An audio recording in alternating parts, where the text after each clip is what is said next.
Welcome back sa ating channel! Kumusta na kayo? Okay, today, meron tayong pinakabago from Sansan na susubukan. And alam niyo naman, isa sa mga unang brands na ni-review ko to, yung foundation ng Sansan, Sansan Cosmetics, kasi sobrang mura. Yun lang yung kaya ng budget ko talaga. Yun eh. Yun talaga yun eh. So, ayun. Anyway, guys, ito yung Sansan High Definition Cover All Liquid Foundation, Vitamin A, C, and E. Ito yung pinaka-bago nila na cover all. So, hindi siya repackaging, talagang bagong foundation, okay? Hindi siya repackaged, bago talaga siya na funda from Sansan, available sa HBC. Our newest product, Sansan Cover All Liquid Foundation, is a versatile waterproof foundation makeup that perfectly blends well on your skin. Get a matte finish, shine-free look that lasts all day long. Experience #Hulasfree foundation with Sansan HD Cover All. Initial thoughts, this is travel-friendly. Wow! Kasi diba naalala niyo yung boteng maliit na, ayun, yung unang-una nilang foundation na na-try ko yung nasa maliit na bote. Dumating yung bote pa rin naman siya, pero may pump na, kasi yung una wala siyang pump. So ito may pump na, tapos tube packaging! Yay! Okay, thank you so much Sansan sa pagrinig sa aming mga daing, dahil nga, actually hindi ganun ka travel-friendly yung packaging nila before. And lalo na yung una nilang foundation kasi babasagin na siya, na nasa bote, tapos wala siyang pump, parang meron lang maliit na spatula. As far as I can remember, yun. Okay, so babaan na natin to nang medyo mag-zoom in na tayo. Alright, so simulan na natin to. Mag-prepare muna ako ng, ipe-prep ko muna yung aking face. Tali natin yung ating hair para hindi siya umistorbo. Tali, no? Hindi pala itali. I-clip lang. Ayan. Magmi-mist ako. Lagi ko na nakakain to. Nag-miss lang ako guys kasi yun yung aking current favorite na, ayun, pang moisturize na aking face bago ako mag-makeup, and very effective siya. Hindi ko alam kung sa mga ginagamit kong products lately na bago, kaya hindi ako masyado nag-oil up ngayon. Promise talaga. Promise! Maniwala kayo sa hindi. Talagang nagugulat din ako. Minsan, alam niyo yung nakasanayan ko na nagbablot. Parang, uy, kailangan ko na mag-blot. Pero pag titignan ko yung sarili ko, hindi. Parang wala naman akong pinalit na foundation, yung pa rin yung foundation na ginagamit ko, pero grabe. Anyway, so yun, na-share ko lang. Na-share ko lang. Skincare routine, of course, coming soon. Alam kong maraming nagre-request sa inyo niyan. Kaya, ayan, abangan nyo. Okay, ang ginamit ko sa aking face, wala pa rin tatalo sa Alaska. Maliban sa Alaska. Yung NYX Pore Filler na aking paborito. Wala pa akong mahanap na kapantay na talaga sa takip ng aking pores, especially kung mag-foundation ako. Ginagamit ko lang yan pag mag-foundation ako. Kasi effective talaga siya para matapalan yung mga visible large pores natin dyan. I love that. Sobra. Okay. So, apply na natin si Sansan High Definition Cover All Liquid Foundation. Is a perfect makeup that blends well and stays on skin throughout the day, giving you a flawless look. Nakalagay dito sa packaging, very good. Nandito yung manufacturing date niya and yung expiry date nandito sa likod. Okay, so nandito yung ingredients niya nasa box. If you're very particular with the ingredients of the products na ginagamit nyo, so, okay. Nasa box din, meron din siyang manufacturing date and expiry date. So, that's nice. In total, we have 3 shades na nandito. Sana nagdagdag sila.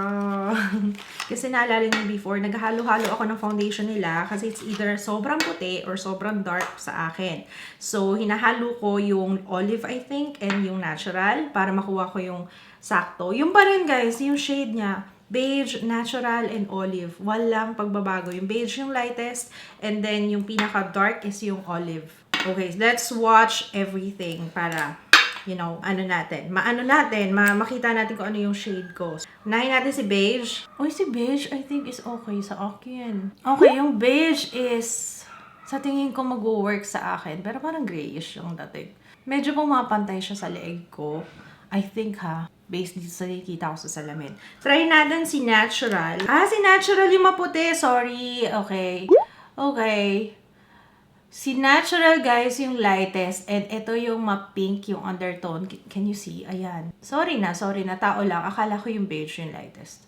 So, yung beige is yung hinahalo ko with the olive. Yung olive yung darkest. Parang beige talaga ako. Si beige yung yellow undertone. Si olive, medyo dark siya, but makikita yung pinkish undertone talaga. So, parang si beige talaga ako. Can you see? Okay, ayan yung difference. Si beige yung nag-blend talaga ng maigi sa aking skin eh. So, dito tayo kay beige. Ito si beige, si natural, and si olive. Okay, dun tayo kay beige. Gagamit muna ako ng sponge, guys, ha? On one side. And then sa kabilang side is, ang gagamitin ko is brush. Try natin as usual pag nagre-review ako ng foundation. Sa isang side is brush and kabilang side is sponge. So, come here, beige. Si beige yung napili ko. Wow. Madali siyang i-blend. Wala siyang amoy masyado, which is very good. Feeling ko mas maganda talaga sponge dito kasi thick siya, guys eh. Nakikita nyo ba? Alam niyo yung consistency. Yung texture niya para siyang mousse. So, para sa akin pagka ganito, mas maganda talagang gamitan ng sponge kasi para lumabnaw siya ng konti and at the same time, madaling i-blend. Didiin-diin nyo lang yung sponge dyan sa inyong face. Damp to, ha? Yeah. Yung lashes ko. Ano? Balik ka dyan. Oh no, natanggal na ba siya? Ay, hindi. Okay. May sariling buhay lashes ko dun. Oh, ay, ano nangyari sa'yo? Okay, so that's one layer on my skin. Okay. Very matte. Para ako nag-powder na. In fairness ha, kay Sansan. Sobrang komportable niya talaga. Sa lahat ng na-try ko na foundation nila, ito yung pinaka nagbigay ng matte finish sa aking skin. And I'm loving this. Ang kinis, oh, parang powder na. Magdadagdag ako ng isa pang layer just so makita ko kung ano itsura niya ng 2 layers.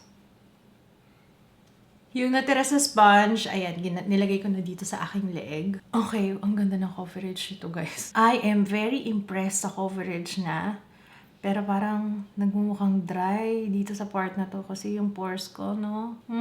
Yun lang ang concern ko. Parang pag nag-smile ako, yun nga, pag nag-smile ako, eto hindi ako masyadong masaya dito sa area na to. Other than that, maganda yung finish niya. Ayun, yun lang. Dito lang sa area na to ako nagkaroon ng problema. Pero ito, makinis, para ka nang nag-powder. Ayan, nakikita nyo ba? Ang ganda ng coverage niya. Kung i-compare natin on the other side, ayan, kitang-kita pa yung redness, yung mga blemishes ko, ganyan. Ayan, dito. So, ayan, what can you say? Kayo ang humusga. Ang ganda ng coverage.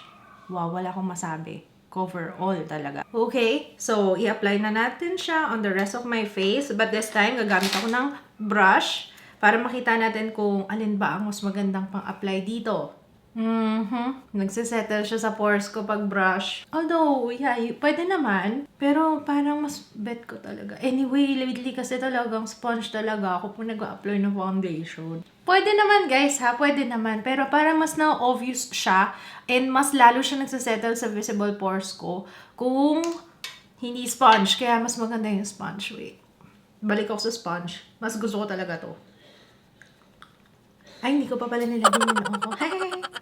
Wala akong masabi, maganda yung coverage niya and all. Level up talaga ang Sansan pagdating sa coverage. As in, pati yung shade, oh. Talagang umano siya. Saktong-sakto sa akin. Maganda, yellow undertone.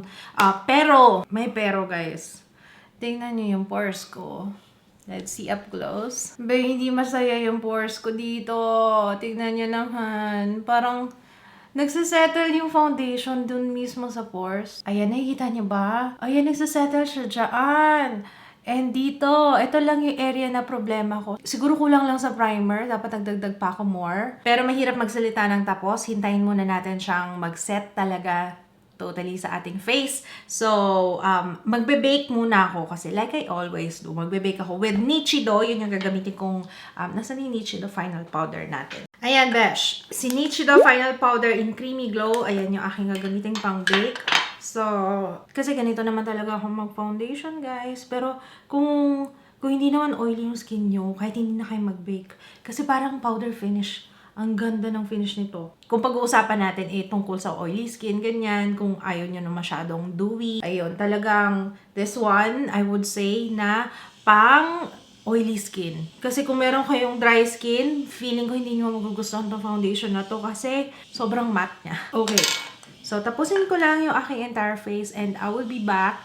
And by that time, siguro mas lalong tumagal na siya sa aking face. Mas ma-share ko sa inyo yung thoughts ko. Or mas makikita nyo kung ano yung itsura niya talaga after kong mag-makeup. So, I will be back. Okay guys, tapos na yung aking makeup. Ayan, yung aking patriotic makeup. I don't know kung anong mauunang video, pero may tinest out din kasi akong products, but from Blythe Cosmetics naman, from Careline.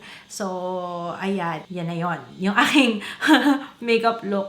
But I would say, okay yung, yung foundation kung meron kang oily skin. But if you have dry skin, sa akin kasi medyo nagda-dry yung ditong part. Sign of aging na talaga yan. So, tapos nagsasettle siya doon sa pores ko, sa mga visible pores. Pero, hindi pa ako nag-oil up eh.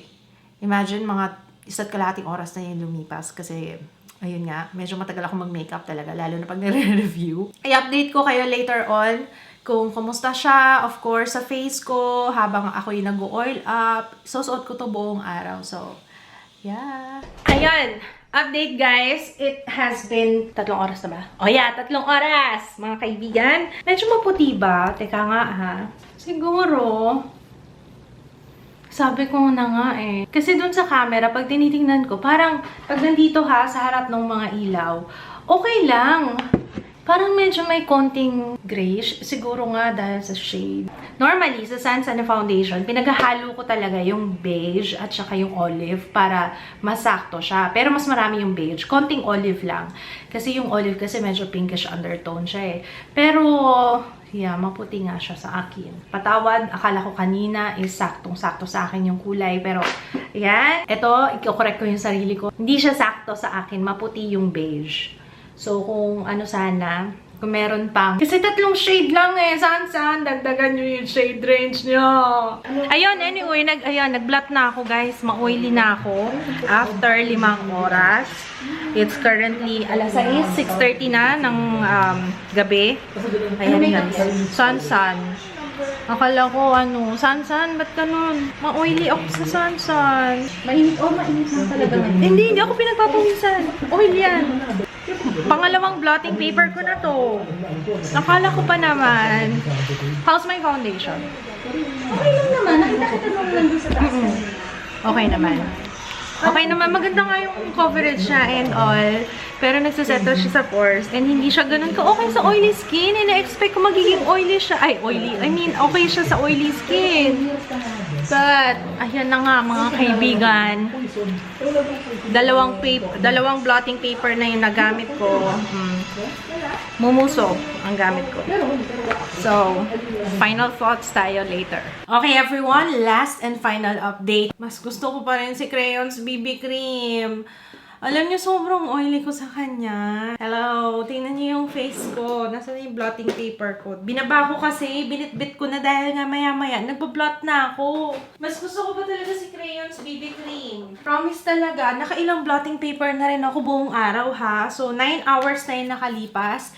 In total, 10 o'clock na ng gabi. It's the end of the day. Tingnan niyo naman. Kanina pa talaga. So, pero in fairness naman, sa lahat ng na-try ko ng Sansan, ito yung pinaka-okay nila na foundation. Pero, right now, mas maganda pa rin yung crayons. Ito kasi hindi siya Sansan. This is crayons. Although it's from HBC. I mean, yung sa Sansan line. Sa Sansan, ito yung pinaka-maganda so far, packaging-wise. And yung finish niya, it's really matte. Kung i-compare ko yung dalawa, mas panalo pa rin si crayons. Tsaka mas mura si crayons. Diba? 89 pesos. Hindi ko alam kung nag-increase na sila ng price. Pero definitely, ito pa rin mas bet ko kesa kay dito, dun sa bago. Kasi sobrang oily ko talaga. Kanina pa ako nag-vlog. Sobra-sobra talaga. But anyway, tsaka medyo nagulat din ako sa presyo niya. Kasi 250 pesos. Para nag-start ako sa Sansan, 150 pesos lang yung foundation. Yung unang-una. Tapos, ito, 89 pesos. So, parang Sansan na available sa HBC, parang medyo, alam niyo, nagulat ako, parang hindi presyong Sansan. Ito, 250. So, ayun, sa 25 ml, parang, I don't know, namamahalan ako dun sa 250 pesos. Siguro malaking factor yung may pump siya, kaya medyo mahal. Pero, still, hindi siya pang buong araw na matte. So, matte siya sa umpisa, oo. Pero, ayun na nga, talagang medyo nasa-stress na rin ako sa kakablot, no? Tapos, na-emphasize niya yung aking bumps sa face. Maliban pa doon, sabi ko nga sa inyo, nagsettle siya dito sa pores. Pero in fairness ha, sa lahat ng Sansan foundation na natry ko, Sansan ha, take note, Sansan, hindi crayons. Hindi kasama yung crayons doon. Sa lahat na natry ko na foundation from Sansan, ito yung pinaka-okay naman para sa akin. But, hindi siya pang buong araw. Kasi talagang, kanina pa ako nag-oil up. And napansin ko, after a while, sabi ko, so, dapat by now, medyo okay na siya sa face ko. Nag-blend na siya sa aking skin tone. Parang medyo maputi siya. Although hindi niyo masyadong mahalata dito kanina nung nag-update ako sa isang camera na hindi nakatutok sa akin lahat ng ilaw. Sabi ko parang medyo maputi nga siya. At medyo may grayish nga siya. So, ayun. For its price na 250 ml, namamahalan ako doon kasi nga, knowing Sansan, medyo mura ang Sansan eh. Hindi lang pala medyo, mura talaga siya. Siguro yun lang yung aking thoughts for this foundation. Pasa ko dito. Nung umpisa maganda. Siguro okay lang siya nung umpisa. Hindi siya pang buong araw para sa akin. Lalo na sa akin, I have very oily skin. Wish ko lang. Sansan, baka naman. Pwede nyo dagdagan yung shade. Kasi ito for sure, ihahalo ko pa to sa ibang shade. Although yeah, pwede ko siyang ihalo pala with this one. Kasi yung natural sa akin, medyo maitim na ng crayons. Pwede ko siyang paghaluin, bakit hindi? So yun yung solusyon ko talaga lately. Kasi alam niyo, ang dami ko foundation, tapos hindi ko naman magamit lahat. So, ayun, ang ginagawa kong solusyon is dahil nga ang dami ko nire-reviewing foundation. Hinahalo-halo ko siya sa iba para naman, 'di ba? Para naman magamit ko kasi walang isang perfect na foundation, alam niyo 'yun. Siguro right now, yung talagang current na favorite ko talaga na kahit hindi ko siya ihalo, isa yung L'Oreal Infallible na Fresh Wear. Yung talaga yung hands down. Kung dati ang favorite ko is Infallible din, L'Oreal din, yung matte. Pero yung Stay Fresh, mas Fresh Wear ba Stay Fresh? Wait lang, naguguluhan na ako, no? Fresh Wear. Yun yung pinaka so far, current na paborito ko talaga. Ilang buwan na rin. Parang buong 2019, ayun yung pinaka-gamit na gamit ko na foundation. But, ito nga yung Sansan, no? Balik tayo sa Sansan. Mahal siya. Isipin nyo kung i-compare ko yung price ha, 250 versus 89 pesos. Mas gugustuhin ko pa to eh. Mas maganda siya. Although medyo dark na sa akin kaya hindi ko na siya ginagamit. So, pwede ko sigurong paghaluin tong dalawa. So, yun lang. Para sa akin, it's a pass alone. Kung siya lang. Pero haluin ko siya with a different foundation. Kasi ngayon nga nakikita ko na parang, oo nga, maputi nga siya sa akin. And medyo grayish siya ng konti pagdating dito sa part na to. Ito. So, ayun lang. Maraming salamat sa panonood. At least na-share ko sa inyo ang aking initial thoughts dito sa, or first impressions, dito sa Sansan High Definition Cover All Liquid Foundation. Maganda yung kanyang coverage and all, pero para sa akin yung 250 pesos, parang hindi ko na siya masabi na affordable. Kasi mula nung lumabas yung crayons, ito ang affordable talaga, 89. Thank you so much for watching. Kung nasubukan niyo itong foundation, feel free to comment down below para ma-share niyo yung thoughts niyo.